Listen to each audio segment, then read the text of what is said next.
Olá pessoal, tudo bem? Dando sequência aqui à nossa gravação de vídeos, né? Eu vou falar hoje sobre a Resolução 7 de 2010, que trata do ensino fundamental de 9 anos e traz uma série de informações importantes aí para os concursos na parte de legislação. Cumprindo aquilo que eu falei, né? Cada vez, esses dias aí, mais gente está assistindo o canal, mais gente está se inscrevendo. E quanto mais gente vai se inscrevendo, quanto mais pessoas vão participando, mais vídeos a gente vai gravando para vocês, tá bom? Então vamos lá, direto aqui. Não esqueça aí, se você gostar dos vídeos, comente, coloque suas críticas, dê seu like, enfim, né, fique bem à vontade aí. Bom, vamos lá, Resolução 9 de 2010, né, dezembro de 2010, ela vai fixar as diretrizes curriculares nacionais para o ensino fundamental de 9 anos. Ela é uma resolução grande, então nós vamos fazer aqui por etapas, né? Vamos começar aqui falando do artigo 1, que essa resolução ela vai fixar lá as diretrizes curriculares para o ensino fundamental de 9 anos. Houve, né, no Brasil uma mudança. Nós tínhamos até, no meu tempo, por exemplo, estudei até a 8ª série. Né? Aí depois o ensino fundamental ele foi ampliado em mais um ano e passou a ser do 1º ao 9º ano, então 9 anos a serem observadas na organização curricular dos sistemas de ensino e suas unidades escolares. Os mais jovens talvez não lembrem disso, né?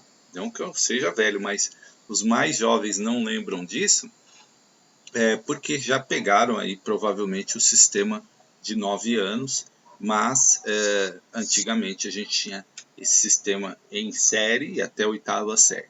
Artigo 2, as diretrizes curriculares nacionais para o ensino fundamental de 9 anos, as chamadas DCNs, né? Então, a DCN, ela articula-se com as diretrizes curriculares nacionais gerais para a educação básica, que é as DCNs, tá? Que está na Resolução 7, na Resolução 4 de 2010, e reúne princípios, fundamentos e procedimentos definidos pelo Conselho Nacional de Educação. Como eu já falei para vocês, essas resoluções, né, elas são normatizadas ali pelo Conselho Nacional de Educação. Então existem as leis, a Constituição, a LDB, todas as leis da educação, certo? E essas resoluções vão ali esmiuçando, dando detalhes, né, explicando como deve ser aplicado, para orientar as políticas públicas educacionais e elaboração, implementação e avaliação das orientações curriculares nacionais, das propostas curriculares dos estados, do Distrito Federal, dos municípios e dos projetos político-pedagógicos das escolas. Então, essas diretrizes são diretrizes, né? Elas vão colocar ali várias informações de como as redes municipais, estaduais, enfim, a educação deve se comportar. Tá? Parágrafo único. Estas diretrizes curriculares nacionais aplicam-se a todas as modalidades do ensino fundamental previstas na Lei de Diretrizes e Bases da Educação, a LDB, bem como a educação do campo, a educação escolar indígena e a educação escolar quilombola. Então, isso é para todos, né? Por isso que é diretrizes curriculares nacionais, e é importante, porque o Brasil é um país de tamanho continental, que você tenha realmente as diretrizes para todo o país. Então, só reforçando essa informação. O fundamentos, isso aqui é importante porque isso aqui pode aparecer aí na sua prova de concurso. Lembrando que isso aqui cai em vários editais, né, e que você deve conferir aí em qual edital tem, né? Então, por exemplo, estamos tendo vários concursos aí, eu sei que tem vários processos em andamento, processos seletivos, então você precisa olhar lá para ver se está no seu edital, mas certamente está no edital de boa parte aí dos concursos. Artigo 3. O ensino fundamental se traduz como um direito público subjetivo de cada um. Muitas pessoas me perguntam, o que é esse direito público subjetivo de cada um? É aquilo que você não pode contestar, né? É um dever do Estado, da família. Então não há desculpa para você falar, ó, eu não vou colocar o meu filho no ensino fundamental, ou o Estado negar, por exemplo, vaga ou negar acesso à educação, porque isso é direito público subjetivo, ele é incontestável, né? Então, por exemplo, na pandemia, muitas famílias falavam assim, meu filho não vai estudar home office. Ela pode fazer isso? Não. Por quê? Porque é um direito público subjetivo de cada um, do aluno, do estudante, e ele não pode ser contestado, ele não pode ser violado. Então, nem o pai, nem a mãe, nem o Estado, nem ninguém pode falar assim, você não vai estudar, porque isso é um dever, tá? Na sua oferta a todos. Então, um dever do Estado e da família. Portanto, a família não pode se recusar a participar do processo de educação. Tá ok? Artigo 3, fundamento importantíssimo.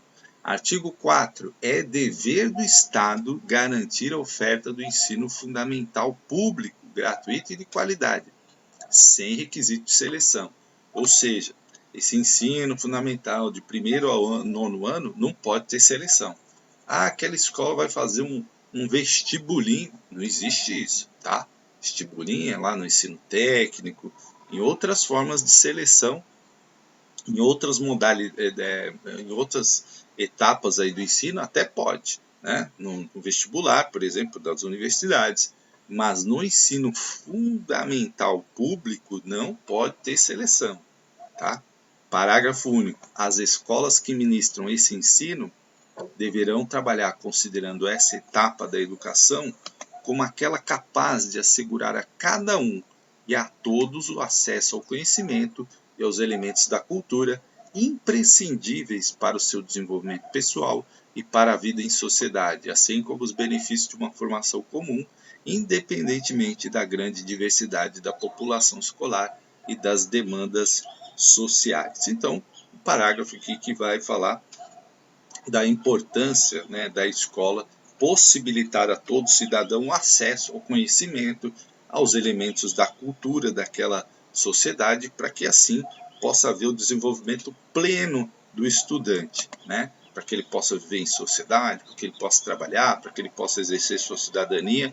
E, em suma, é isso, tá? Nada diferente do que a gente tem visto aí nas outras legislações que a gente vem estudando. Artigo 5. O direito à educação é entendido como um direito inalienável do ser humano, constitui o maior fundamento dessas diretrizes. Já caiu questão assim. Qual é o maior fundamento das diretrizes colocadas lá na Resolução 7 de 2010? É o direito à educação. Um direito inalienável, ou seja, né, não pode contestar aquilo tudo que eu já falei. Então, o direito à educação é a maior dessas diretrizes, guardem isso. A educação, ao proporcionar o desenvolvimento do potencial humano, permite o exercício dos direitos civis, políticos e sociais, né? Aqui são os 3 grandes direitos: direitos civis, né? Direito à liberdade, direito de você ter propriedade, enfim, são os direitos civis, direitos individuais, os direitos políticos, que é o direito de votar, ser votado, de você colocar sua opinião, enfim. Tá? E os direitos sociais, que são as questões aí, saúde, educação, assistência social. Então, são as 3 grandes categorias do direito. E aí a gente tem que... existem outras já, a 4ª e a 5ª, que aí vai falar de meio ambiente, enfim. Mas aqui são os direitos civis, políticos e sociais, conquistados aí ao longo da história da humanidade, e do direito à diferença, importante também, certo? O direito e o respeito à diversidade, a diferença está sempre presente na nossa legislação, sendo ela mesma também um direito social e possibilita a formação cidadã e usufruto dos bens sociais e culturais. Aquilo que eu sempre reforço e vou reforçar aqui de novo para vocês. A nossa legislação é uma legislação que pensa sempre na questão do respeito aos direitos humanos, do respeito à liberdade, do respeito à democracia, do respeito à inclusão. Qualquer alternativa que venha na contramão disso, quando você estiver respondendo, você desconfie, tá? Que a nossa legislação como um todo, você vai ver que tem uma coerência nela, como um todo, ela está sempre mencionando essas questões. Parágrafo 1. O ensino fundamental deve comprometer-se com uma educação com qualidade social, igualmente entendida como direito humano. Está colocado aqui nas diretrizes a importância também da qualidade da educação, aqui dita qualidade social também. Vamos lá. Parágrafo 2. A educação de qualidade como um direito fundamental é, antes de tudo, relevante, pertinente e equitativa. É importante você guardar isso. A Resolução 7, ela afirma que a educação de qualidade, ela é o quê? Relevante. Ela precisa ter sentido, né? Precisa ser impactar na vida das pessoas, pertinente, as pessoas têm que ver ali, ter pertencimento, ter um sentido naquilo que aprende, e equitativa, essa palavra que as bancas gostam muito, que é além da igualdade, né? Quando a gente fala igualdade, muita gente fala de equidade e igualdade e relaciona como sinônimo. Elas não são, e nós vamos ver por que não, tá? Mas elas têm um intuito parecido, só que de formas diferentes. Então, equitativa, né? Aquilo que você tem que equilibrar, você tem que dar mais para quem tem menos, para você equilibrar, para aí sim você ter uma igualdade. E aí nós vamos ver o que é relevante, o que é pertinente, o que é equitativa aqui no parágrafo 2. E a banca pode sim fazer uma questão para você relacionar, por exemplo, uma coluna com a outra, embora eu ache difícil porque aqui as palavras já entregam, né? Mas ela pode, por exemplo, fazer lá um falso ou verdadeiro sobre o que é relevante, pertinente, equitativo. É importante eu celebrar. Inciso 1. A relevância reporta-se à promoção de aprendizagens significativas do ponto de vista das exigências sociais e do desenvolvimento pessoal. Ou seja, né, a gente tem que ter a palavra-chave aqui, aprendizagens significativas para a sociedade, para o desenvolvimento da pessoa. Não adianta você ter uma aprendizagem que não tem nada a ver com a realidade daquela sociedade, para aquela pessoa não faz o menor sentido, por isso ela tem que ter significativa. Tá? Guardem isso.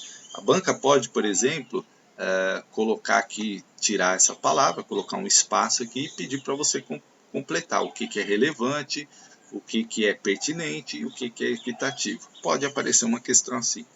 Inciso 2. A pertinência refere-se à possibilidade de atender às necessidades e às características dos estudantes de diversos contextos sociais e culturais e com diferentes capacidades e interesses. Vivemos num país muito diferente, né? Em termos de regiões, temos aí várias características sociais, culturais. Você pega lá a região amazônica, tem toda uma característica, populações ribeirinhas, você tem grandes centros como Manaus, Belém, mas você também tem populações cidades bem pequenas, cidades que vivem do extrativismo, cidades que têm ali conflitos entre indígenas, madeireiros, garimpeiros, enfim. É todo um contexto social e cultural bem diverso, por exemplo, do que a gente vai encontrar no Paraná, no Rio Grande do Sul, né? Vai ter problemas também ali, problemas, disputas, desigualdades, sim, isso no Brasil inteiro, mas com características totalmente diferentes. E a educação, para ela ser pertinente, ela tem que dialogar com essa realidade. É isso que fala o inciso 2. 3. A equidade alude à importância de tratar de forma diferenciada o que se apresenta como desigual no ponto de partida. Isso é muito importante vocês entenderem. Ponto de partida, gente, é o ponto que nós vamos, por exemplo, vamos prestar um concurso público. E eu tive a oportunidade, né, vou dar um exemplo aqui, o João teve a oportunidade de estudar, fez uma boa faculdade, teve uma boa base, carrega muitos conhecimentos ali, já tem uma base boa, né? E vai pegar outro, vai disputar com o José. Só que o José teve uma vida muito sofrida, trabalhou bastante, não teve tantas oportunidades de estudar, fez uma faculdade ali do jeito que deu, foi levando, né, passando ali, sempre na margem ali, e o ponto de partida deles foi diferente, porque um teve mais condições, outro teve menos condições. E a equidade quer o quê? Equilibrar isso, né? Então, no Brasil, a gente tem desigualdades imensas, né? Imensas, do ponto de vista social, do ponto de vista racial, do ponto de vista da economia, né? Então, das classes sociais. Então, se você tratar todo mundo igual, aquele que já tem muita coisa, ele vai continuar tendo muita coisa, aquele que não tem nada vai ter mais dificuldade de competir, certo? Então, a gente precisa olhar para aquele que está com dificuldade e dar um pouquinho mais para ele, né? Tratar ele de forma diferenciada para que ele possa equilibrar o jogo, tá? Com vistas a obter o desenvolvimento e aprendizagem equiparáveis, assegurando a todos o direito, a todos a igualdade de direito à educação. É isso, é buscar o equilíbrio. Então, eu tenho uma pessoa ali que tem, por exemplo, quais são as políticas que são aplicadas para buscar equilíbrio? A política de cotas é uma, né? Política de cotas dos estudantes da escola pública, da universidade, política de cotas para a população negra, enfim, para indígena. É para o quê? Para equilibrar, porque a gente sabe que no desenvolvimento da história do Brasil, essas populações sofreram uma desigualdade e sofrem até hoje com a desigualdade. Tá? Então, isso é a equidade, tá? Que está colocada aqui na lei. Professor, eu não concordo com isso. Veja, na hora de responder, você tem que responder de acordo com a lei. Tá? A lei, ela não é você responder de acordo com a sua opinião, é responder de acordo com o que está nos documentos. E os documentos prevêem a questão da equidade. Tá? Aqui, né, coloquei uma frase do Aristóteles para ilustrar isso: devemos tratar igualmente os iguais e desigualmente os desiguais, na medida de sua desigualdade. O que o Aristóteles quis dizer aqui? Exatamente isso que eu acabei de explicar. Se eu tenho ali uma pessoa que precisa de mais, né, eu não posso tratar ele, eu tenho uma sala de aula, vou tratar todo mundo da mesma forma. Opa, mas tem aquele que precisa mais da minha atenção, porque ele tem mais dificuldade. O outro ali, ó, eu passo ali as tarefas, explico, ele voa, vai sozinho. Eu preciso, né? Eu preciso olhar mais para aquele que está ali ficando, né, não está acompanhando, está precisando mais do meu apoio. Então eu vou me doar mais para ele, vou trabalhar mais com ele, porque aquele outro ali, ele vai sozinho. É isso, né? Se a gente trata todo mundo, não, eu dou meu tempo igual para todo mundo. Mas o João precisa mais de mim, mas eu dou o mesmo tempo que eu dou pro José, né? Ou, quer dizer, eu dou menos. O José que precisa mais de mim, eu dou menos tempo para ele? Eu dou o tempo igual? Não, eu preciso dar mais tempo para ele. É nesse sentido a equidade. VUNESP, questão de alumínio, a resolução CNE-CB número 7 de 2010 fixa diretrizes curriculares nacionais para o ensino fundamental de 9 anos. Em seu artigo 5º, ele afirma que o direito à educação, entendido como direito inalienável do ser humano, constitui um fundamento maior destas diretrizes. Explicita que a educação proporciona o desenvolvimento do potencial humano, permite o exercício dos demais direitos e possibilita a formação e usufruto dos bens sociais e culturais. Com base nesse argumento, no parágrafo 1 de seu artigo 5, essa resolução afirma que o ensino fundamental deve se comprometer-se com a alfabetização completa das crianças em português e matemática até os 8 anos, a extensão de sua carga horária para tempo integral para dirimir desigualdades, a oferta de material escolar e livros, além de boa merenda a todos os estudantes, um ensino de qualidade comparável já ao ministrado em escolas públicas de elite, uma educação com qualidade social igualmente entendida como direito humano. Veja, por que eu falo que é importante você ler a lei? Porque só assistir a videoaula, é importante a videoaula por causa das dicas, né? Ali, a gente que já passou aí por vários concursos, já entende um pouco os caminhos das bancas, o que eles querem perguntar. Veja, a A tá na resolução, né?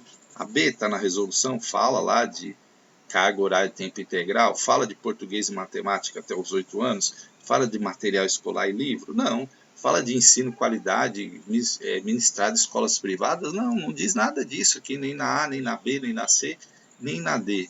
O que diz lá? Uma educação com qualidade social igualmente entendida com direito humano. Se você ler, você não precisa decorar a lei, mas você vai falar, opa, eu lembro que não tem nada disso aqui, né? Nem a A, nem a B, nem a C, nem a D. Mas tem o da E. O da E eu lembro que tem. E aí, gabarito letra E, coloquei aqui até o artigo 5, parágrafo 1, que diz lá, ó, o ensino fundamental deve se comprometer com uma educação de qualidade social igualmente entendida como direito humano. Uma questão tranquila, né, porque as outras alternativas estavam muito fora do padrão, né? Fora de qualquer coisa que tinha a B, a C e a D, tinham palavras aqui que não estão na lei, então tranquilamente você responderia.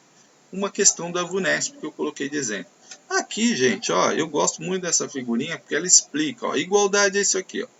Eu dou um caixotinho igual para todo mundo, né? Olha só, o grandão vê de boa, o cara que está aqui na média ainda consegue ver de boa, mas o cara aqui, ó, o baixinho aqui, tadinho, não vê nada, fica com a seca na cara dele, não vê o jogo. Aí aqui, ó, o grandão, se eu não der o caixotinho para ele, ele assiste o jogo normal. Esse aqui eu deixei ele com o caixotinho porque ele precisa para continuar assistindo. Esse aqui, ó, para assistir eu precisava dar 2 caixotinhos para ele. É isso que é equidade. Agora todos estão assistindo o jogo, ó, da mesmo ponto de vista, tranquilo, né? Então isso é justiça, né? Justiça, né? Igualdade é dar às pessoas as mesmas oportunidades, equidade é adaptar as oportunidades deixando-as justas. Olha que beleza. Para você entender o conceito com uma figurinha para entender aí. Tem muita gente que funciona mais com o visual, né? Terceiro parágrafo, na perspectiva de contribuir para a erradicação da pobreza e das desigualdades, a equidade requer que sejam oferecidos mais recursos e melhores condições às escolas menos providas e aos alunos que deles mais necessitem. É a nossa figurinha aqui, ó, tá vendo? Tem gente que precisa de mais, né? Então, eu preciso dedicar essas pessoas mais. É isso. Como é que a gente muda a sociedade? E a nossa educação sempre está com esse objetivo. Melhorar a questão da desigualdade, né? Da justiça social. E aí a equidade tem um papel fundamental nisso e principalmente também aqui fala de erradicação da pobreza. Ao lado das políticas universais e dirigidas a todos, sem requisitos de seleção, é preciso também sustentar políticas reparadoras que assegurem maior apoio aos diferentes grupos sociais em desvantagem. Comentei aqui, o que é política reparadora? São as políticas de cota, por exemplo, as políticas de acesso de cotas de concurso público para pessoas com deficiência, para pessoas negras, né, para pessoas da escola pública. Por quê? Porque há uma desigualdade nesse sentido e aí isso vai equilibrando a sociedade, tá? Por isso que fala aqui no parágrafo 3 da nossa resolução. Paulínia 2018. Sob a temática relacionada, saiu um errado aqui, sob a temática relacionada aos fundamentos da Resolução 7 de 2010 e salientando que o ensino fundamental se traduz como direito público subjetivo de cada um e como um dever do Estado e da família na sua oferta a todos, segundo a publicação, o fundamento maior dessas diretrizes é a educação de qualidade como um direito fundamental, relevante, pertinente e equitativa, assegurar-lhe a formação comum indispensável para o exercício da cidadania e fornecer-lhe o meio para progredir no trabalho, C. O direito à educação entendido como direito inalienável do ser humano e D. O desenvolvimento da capacidade de aprender tendo como meios básicos o pleno domínio da leitura, da escrita e do cálculo. Verifica que se você é aquele aluno que foi fazer a prova e não leu a resolução 7, você vai ficar muito em dúvida do que responder aqui, né? Ou se você não assistiu esse vídeo. Mas se você assistiu esse vídeo, se você fez sua lição de casa e leu a resolução 7 de 2010, e você vai ouvir minha voz na hora da prova dizendo: presta atenção, eu falei o quê? O direito à educação, entendido como um direito inalienável do ser humano, é o maior dos fundamentos dessas diretrizes. Você vai ouvir isso, aí você vai acertar, porque você vai marcar gabarito letra C, que é a correta, tá, gente? Então, olha só, não tem, veja, não tem nenhuma alternativa absurda aqui, ó, porque tem isso na resolução, né? Lembra que eu comentei do relevante, pertinente e equitativa?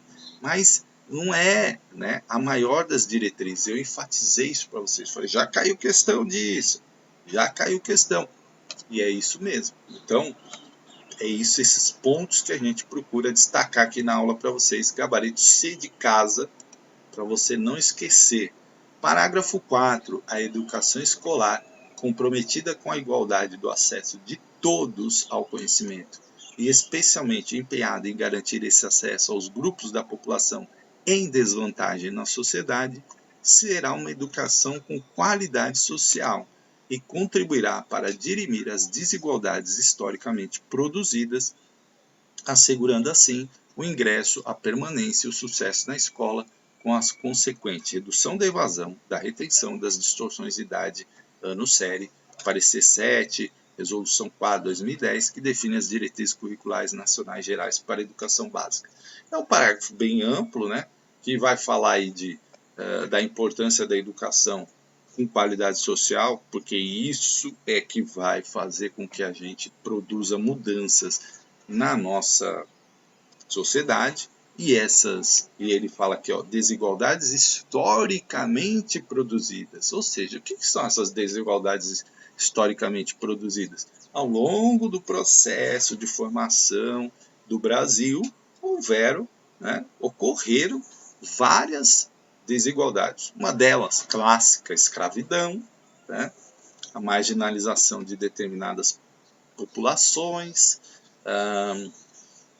o nosso crescimento que foi desigual, né? A gente foi uma colônia de exploração, então tivemos aí uma elite que se formou, enfim, problemas que nós temos até hoje, na questão política, na questão cultural, comportamental, enfim.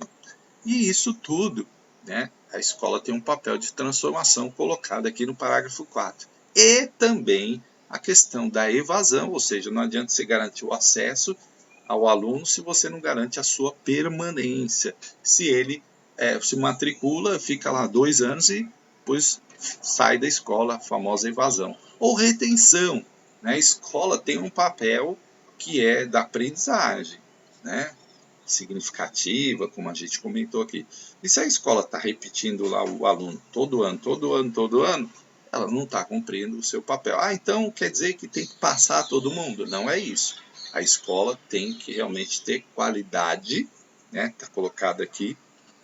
E essa qualidade é fazer com que esse aluno não fique retido, né? Que ele consiga aprender, que ele consiga passar aí com os conhecimentos, com o desenvolvimento e todas as questões. E das distorções de idade série, que é exatamente um dos fatores que acaba sendo também a retenção, que segura o aluno ali e ele vai ficando para trás, né? A gente tem aí alunos, às vezes, com 16 anos no 6º ano, né? O que também não é razoável. Então, é tudo isso que está citado aí no parágrafo 4. Terceira questão aqui. A resolução CNE-CB número 7 de 2010, que fixa diretrizes curriculares nacionais para o ensino fundamental de 9 anos, em seu artigo 5 e parágrafo 4, afirma que a educação escolar, comprometida com a igualdade do acesso de todos ao conhecimento, especialmente empenhada em garantir esse acesso aos grupos da população em desvantagem na sociedade, será uma educação com qualidade social e contribuirá para diminuir as desigualdades socialmente historicamente produzidas, assegurando assim o ingresso, a permanência e sucesso na escola, com a consequente implantação no currículo de aulas relacionadas ao esporte competitivo e à alfabetização digital. Você viu isso na resolução? Você leu isso? Fala de esporte competitivo, de alfabetização digital? Não. B. Ampliação do tempo de permanência do educando na escola através da educação em tempo integral. C. Ofertas de disciplinas que ensinem habilidades e facilitem a inserção do educando no mundo do trabalho.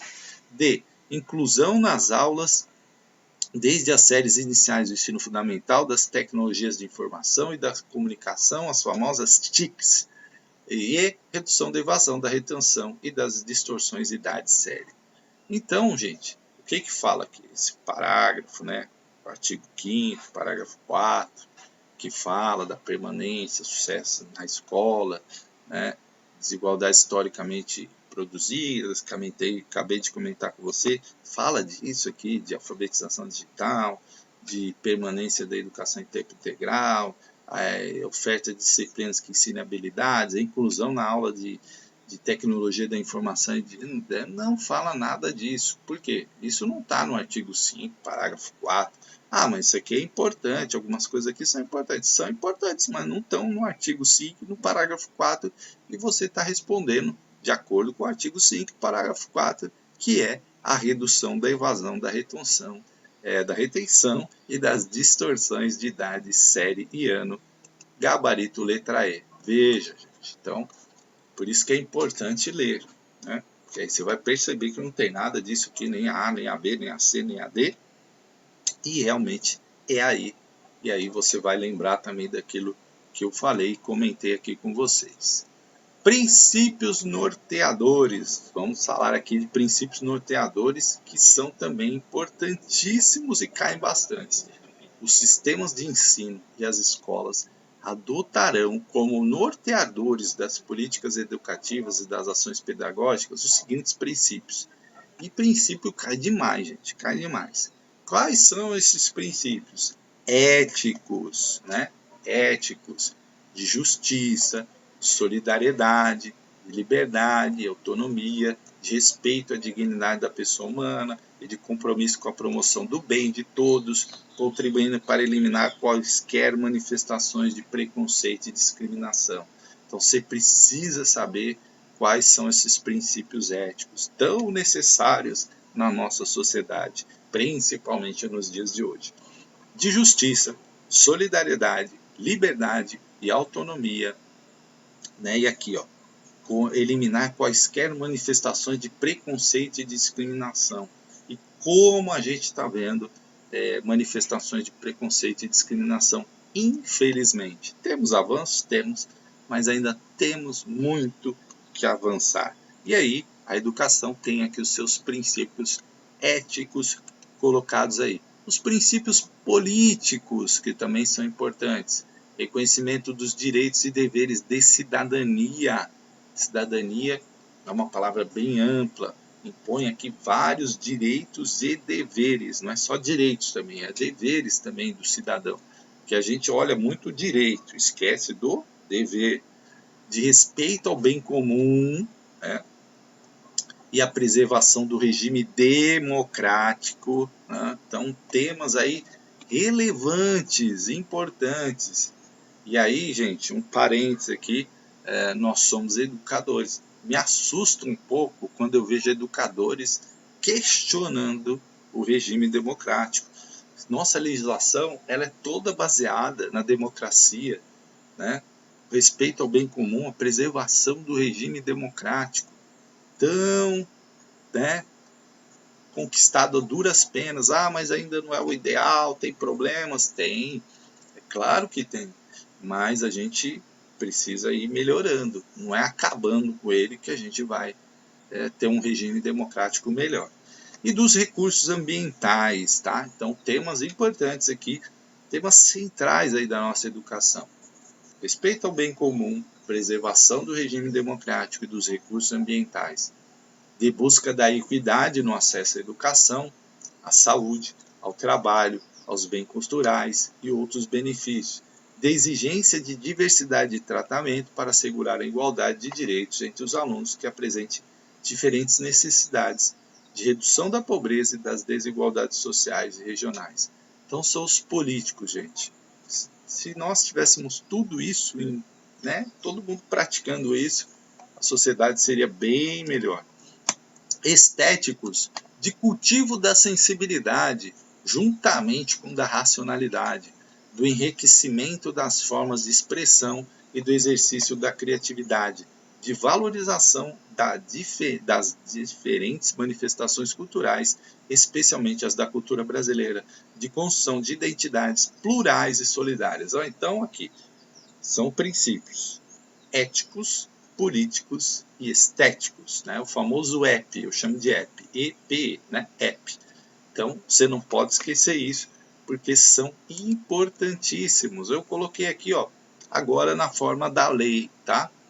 Artigo 6. Os sistemas de ensino e as escolas adotarão como norteadores das políticas educativas e das ações pedagógicas os seguintes princípios. Aí vem inciso 1, os éticos, inciso 2, os políticos, todos aqueles que eu falei para vocês, está escrito aqui da mesma forma, tá? Né? E os estéticos, tá, gente? Então você tem que saber o que significa cada um, né? Eu já falei aqui com vocês, para você, já caiu na prova para você fazer relação, né? Colocava de um lado ético, aí colocava de justiça, solidariedade, aí colocava do outro político, de reconhecimento e tal. Você tinha que relacionar as colunas, né? E estético. Aí você tinha que saber o que era estético, o que era ético e o que era político. E aí vinha lá como você relacionar, né? O que era um. Aí a alternativa A, o ético é o 1, o 2 ou o 3, né? Então você tinha que responder lá de acordo com o texto, o que era ético, o que era político, o que era estético, certo? É uma definição que você precisa saber, porque cai demais isso, cai em vários concursos. Opa, olha aqui, vamos voltar. 3, concurso de nova dessa, na verdade é 4, né? Repetir, coloquei 3 aqui. Coordenador pedagógico, de acordo com a resolução CNE-CEB 7 de 2010, analise os itens e, ao final, assinale a alternativa correta. 1. O ensino fundamental deve se comprometer com uma educação de qualidade social igualmente entendida como direito humano. Isso é verdade, né? Como é que eu faço essa questão? Eu primeiro analiso os itens aqui. São 4 itens para analisar.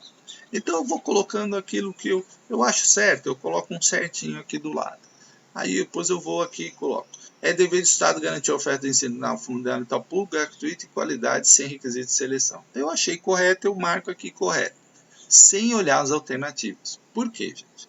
Eu vou aqui no meu conhecimento, sem olhar a alternativa, para saber se eu estou realmente marcando certo. Então eu vou marcando aqui, certo, certo. Aí vem 3. O ensino fundamental se traduz como direito público subjetivo de cada um e como dever do Estado da família na sua oferta a todos. Eu achei correto também, eu marco aqui. 4. As escolas que ministram o ensino fundamental deverão trabalhar considerando essa etapa da educação como aquela capaz de assegurar a cada um e a todos o acesso ao conhecimento, aos elementos da cultura imprescindíveis para o seu desenvolvimento pessoal e para a vida em sociedade, assim como o benefício de uma formação comum, independente da grande diversidade da população escolar e das demandas sociais. Se eu achei certo, então, poxa, eu achei as 4 certas. Eu vou olhar se tem alguma alternativa. Todos os itens verdadeiros. Olha aqui, apenas 1 e 2, 3 e 4, apenas os itens 1, 2 e 3, apenas os itens 1, 3 e 4 são verdadeiros e todos os itens são verdadeiros. Por que eu gosto de fazer assim? Porque encaixou, né? Eu achei que estava tudo certo e tem um item lá que está todos itens são verdadeiros. Será que eu acertei? Aí eu vou, né, verificar. Sempre importante, gente, você dar uma lida com atenção. Porque às vezes a banca pode trocar uma palavrinha aqui e você na leitura rápida acaba perdendo aí a informação. Então vamos confirmar se o gabarito é E. Realmente o gabarito é E. Todos os itens são verdadeiros. Mas veja, a banca podia ter trocado uma palavrinha aqui na 4 e enganado você. E às vezes as bancas fazem isso. E o nosso cérebro está tão... quando você estuda bastante, está tão acostumado a ler correto aquela informação, que às vezes você lê com a sua, como eu diria, com a sua memória, não com a sua leitura visual. Então, por exemplo, vamos pegar um exemplo aqui. Aqui está imprescindíveis. Se tirar um in aqui, fica prescindíveis. Aí você está lendo os elementos da cultura. Você está tão acostumado a ler nessa frase imprescindíveis que você lê prescindíveis, seu visual vê prescindíveis, mas a sua mente lê imprescindíveis. E aí você passa batido. Aí você olhou, tem 4, opa, tá certo. E aí você vai falar, nossa, mas por que tá errado essa questão? Aí quando você tá lá, né, já pegou a prova, tá fazendo a correção, já tá com a cabeça fresquinha, né? Aí você fala, nossa, como eu não percebi que aqui era prescindíveis e não imprescindíveis, né? E isso acontece muito, gente, nas provas, e é um dos motivos maiores de erro, e a banca sabe disso, e a banca também quer ver se você é uma pessoa que, né, um dos objetivos da prova é saber se você tem competência para ser aprovado. E uma dessas é a atenção na leitura de documentos, né? Então, a banca sabe, ela pode fazer essa jogada aí para você errar a questão, né? O objetivo da banca não é errar, não é que você erre. O objetivo é selecionar se você está prestando atenção naquilo que você lê. Então, muito cuidado. Essa aqui, por exemplo, as 4 estavam corretas. Eu sempre faço o seguinte, eu analiso de novo, leio, falo, bom, as 4 estão corretas, deixa eu ver se é isso mesmo. Aí dou aquela lida com calma, olho as palavras, né? Vamos ver se não trocou aqui. Às vezes, suplementar, estava escrito suplementar, colocou complementar, eu li lá, né? Então, por exemplo, aqui, ó, é dever, cadê? Onde eu vou pegar outra palavra aqui? Direito público subjetivo. Vai, direito público objetivo. Já mudou aqui. E aí, você está tão acostumado a ler, a palavra objetivo e subjetivo, elas são até parecidas, né? Tem uma letrinha ali, o teu cérebro, é direito público subjetivo, eu lembro que o professor falou, está escrito objetivo lá e você leu subjetivo, que é a tua memória te traiu, né, na tua leitura visual. Então, cuidado, muito cuidado com isso. Um dos fatores de erro, assim, gritante nos concursos. Artigo 7. De acordo com esses princípios e em conformidade com o artigo 22 e o artigo 32 da Lei 9394/96, LDB, as propostas curriculares do ensino fundamental visarão desenvolver o educando, assegurar a formação comum indispensável para o exercício da cidadania e fornecer-lhe os meios para progredir no trabalho em estudos posteriores mediante os objetivos previstos para essa etapa de escolarização, a saber, parágrafo clássico aqui, né, da nossa legislação, que fala da formação, para assegurar a formação comum, dispensável para o exercício da cidadania, fornecer os meios para progredir no trabalho. Essa frase eu falo que é uma das frases que mais aparece na nossa legislação. 1. O desenvolvimento da capacidade de aprender, tendo como meios básicos o pleno domínio da leitura, da escrita e do cálculo. Então, os objetivos previstos para essa etapa de escolarização são os seguintes, é importante você guardar isso. 1. O desenvolvimento da capacidade de aprender, tendo como meios básicos o pleno domínio da leitura, da escrita e do cálculo. Artigo 7. Tá? Quais são os objetivos previstos? 2. A compreensão do ambiente natural e social, do sistema político, das artes, da tecnologia e dos valores que se fundamentam a sociedade. Esse aqui vale você fazer uma anotação, tá? Objetivos, tá? Às vezes escrever também ajuda a você, né, ter a compreensão, guardar alguns aspectos da lei importantes. 3. A aquisição de conhecimentos e habilidades, né? O CH aqui, conhecimentos e habilidades, e a formação de atitudes e valores como instrumentos para uma visão crítica do mundo. Eu gosto de guardar esse 3 que eu falo, é conhecimentos, habilidades, atitudes e valores. Chave, né? Ó, chave, CH, A, V, mudo, né? Então, importante também, às vezes eu faço esses mnemônicos para lembrar. 3 é chave, né? A aquisição de conhecimentos, habilidades e a formação de atitudes e valores. 4. Fornecimento dos vínculos de família, dos laços de solidariedade humana e de tolerância recíproca em que se assenta a vida social. Então, é importante você ter esses objetivos em mente do artigo 7. Artigo 8. O ensino fundamental com duração de 9 anos. Isso aqui também você não pode errar de jeito nenhum. Abrange a população na faixa etária dos 6 aos 14 anos. Muito cuidado aqui. Outra coisa que as mancas podem fazer: perguntar para você sobre o ensino fundamental, né? Obrigatoriedade do ensino fundamental. E aí você tem que lembrar que é dos 6 aos 14 anos. Cuidado, que educação básica começa na pré-escola. Aí é dos 4, lembra? Né? Dos 4 anos. Então, cuidado para você não cair nessa confusão que às vezes as bancas fazem. Coloca a educação básica e te engana lá, né?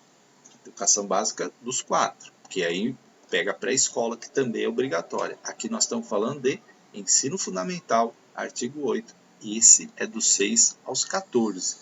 De idade se estende também a todos os que na idade própria não tiveram condições de frequentá-lo.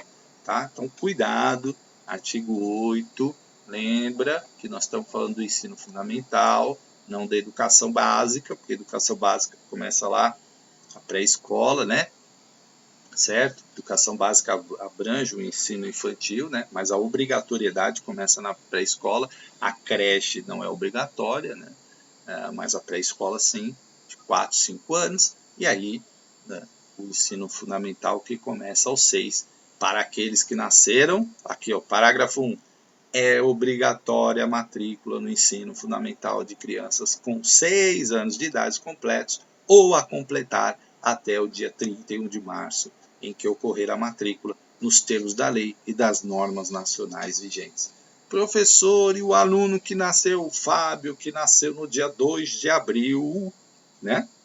Se ele tivesse nascido hoje, depois daqui a 6 anos, eu teria que ir para a escola, tá? Estaria na escola lá, tá, fazendo prezinho, passei pela creche, fiz o prezinho, aí minha mãe vai lá me matricular no primeiro ano, porque eu tô com 5, mas dia 2 de abril eu vou fazer 6 anos. Posso ir para o primeiro ano? Não, não, porque eu nasci depois do dia 31 de março. Mas, professor, só 2 dias de diferença? Não importa. A lei já foi batido o martelo, o Supremo Tribunal já definiu, o corte é 31 de março. E não tem choro nem vela. Se você nasceu 1º de abril, não tem jeito. Aí o que acontece? Eu continuo na pré-escola, tranquilamente, e somente quando eu tiver 6 anos completos, aí no dia 2 de abril eu vou fazer 7, eu entro no primeiro ano. Ah, professor, mas vai atrasar o aluno. Gente, a lei já definiu a data de corte no dia 31 de março. Não adianta, eu sempre falo uma coisa aqui, não discuta com a prova. Acerte a questão. Porque para passar, você precisa acertar a questão. Você não precisa criar polêmica, né? Em nenhum momento também, porque isso já foi tão discutido e debatido que já foi vencido agora. Então, 31 de março, se a criança nasceu até 31 de março, ela tem 5 anos, mas ela completa em janeiro, fevereiro ou até 31 de março, ela pode ser matriculada no primeiro ano. Se ela fizer após, aí não. Aí ela continua pré-escola. Mas, gente, tem vários municípios que têm uma regulamentação que dizem o seguinte: se a criança já está no sistema, e a lei também prevê isso, o Conselho Nacional também definiu isso, se ela já estava no sistema, ela não será prejudicada. Então, eu, por exemplo, se estivesse antes dessa definição, já estivesse no sistema antes da definição, antes, né, da lei, eu continuaria normalmente, poderia ser matriculado no primeiro ano. Mas se eu nasci depois da lei, né, depois que a lei já está em vigor, aí eu já entro na regra atual, tá? Então a regra atual é até 31 de março do ano em que ocorrer a matrícula. Não esqueça disso, gente. Já vi banca trocando para 31 de maio aqui e gente errando, hein? Cuidado aí. Parágrafo 2. As crianças que completarem 6 anos após essa data deverão ser matriculadas na educação infantil pré-escola. Já antecipei essa informação para vocês aqui. Parágrafo 3. A carga horária mínima anual do ensino fundamental regular será de 800 horas de relógio, distribuído em pelo menos 200 dias de trabalho de efetivo escolar. Gente, pelo amor, não erra essa questão, não erra. Eu fico triste quando eu vejo candidato errar essa questão, porque essa é uma questão básica, né? 800 horas relógio, gente, distribuído em pelo menos 200 dias de trabalho efetivo escolar.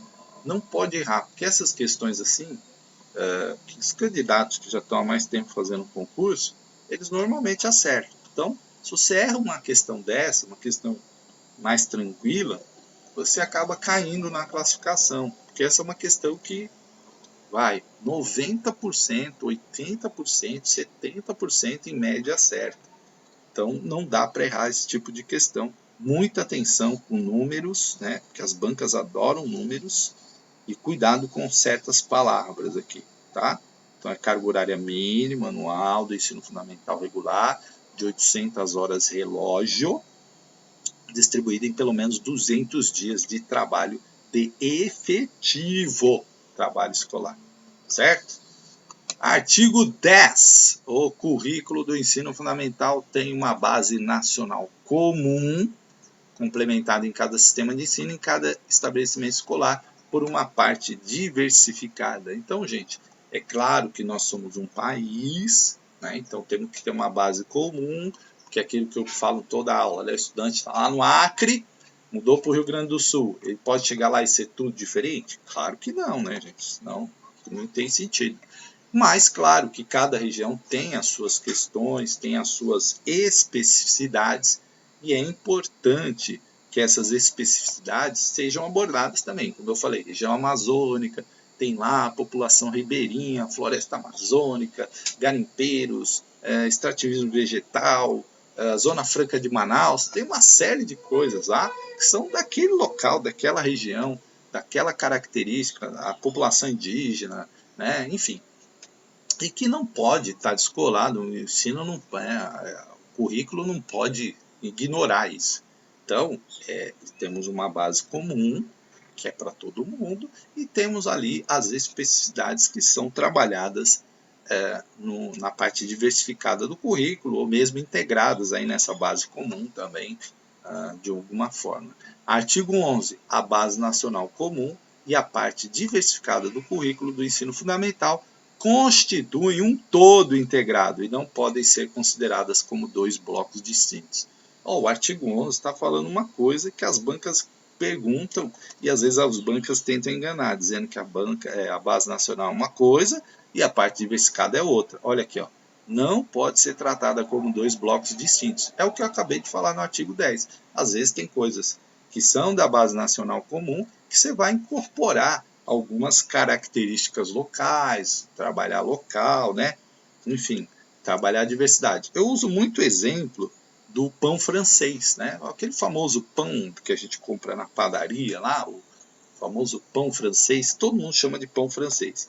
Eu sou da Baixada Santista, aqui, né? Nasci em Cubatão, vivi a minha vida inteira em Cubatão, aqui Cubatão, Santos, Praia Grande, São Vicente, Bertioga, Mongaguá, enfim, Peruíbe, Itanhaém, nosso litoral sul aqui.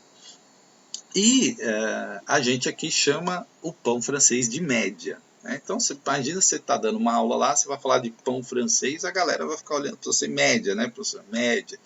E eu sei que em outros lugares não é média. Né? Então, por exemplo, existe lugar que, acho que é em Belém, é pão careca, em Sergipe é pão Jacó, no Rio Grande do Sul é cacetinho. Enfim, o pão tem nome, é o mesmo pão com diversos nomes. Tem pão aguado, eu não lembro se é não lembro mais onde é. Mas então, se você vai falar, né, eu estou dando uma aula lá, vou falar, hoje vou fazer um cálculo matemático. O pão francês, aí os alunos vão olhar para mim, se for aqui, né? Vão falar, professor, pão francês é média, né? Eles vão falar, é média, né? É média. Então a gente adapta, lógico, né, as características locais da língua, enfim, da nossa grande diversidade ao currículo normal, certo? Parágrafo 1. A articulação entre a base nacional comum e a parte diversificada do currículo do ensino fundamental possibilita a sintonia dos interesses mais amplos de formação do cidadão com a realidade local, as necessidades dos alunos, as características regionais da sociedade, da cultura e da economia, e perpassa todo o currículo. Exatamente o que eu citei aqui, eu dei um exemplo banal aqui do pão, mas existem outras coisas, né? Você precisa, a sua aula precisa conversar com a realidade. Senão, se fica estranho, o pessoal vai falar, nossa, o que esse professor está falando, né? Da mesma forma que se eu era professor lá em Sergipe, falava pão Jacó, se eu usar essa expressão aqui, os alunos vão falar, quê? Que pão é esse, professor? Não entendi. Então, você precisa também ir adaptando, né? Fazendo toda essa relação do conteúdo local, com a realidade local, com que os alunos, a linguagem dos alunos, daquela comunidade, tá? Parágrafo 2. Voltados à divulgação de valores fundamentais, ao interesse social e à preservação da ordem democrática, os conhecimentos que fazem parte da base nacional comum, a que todos devem ter acesso, independentemente da região e do lugar em que vivem, asseguram a característica unitária das orientações curriculares nacionais, das propostas curriculares do Estado, do Distrito Federal, dos municípios e dos projetos políticos pedagógicos da escola. Né? Aqui sempre os valores fundamentais, ordem democrática, né? A ideia da integração, né? Da unidade dessas orientações curriculares nacionais para o país. Bom, gente, vamos parar aqui no artigo 12 por hoje e depois continuamos falar da resolução 7, dando sequência aí a partir do artigo 12 na nossa parte 2. Sempre comente, compartilhe, dê sua sugestão, sua crítica, porque isso ajuda ao crescimento do canal, dê seu like, né? Porque isso faz com que o canal cada vez possa produzir mais vídeos. Muito obrigado e até uma próxima.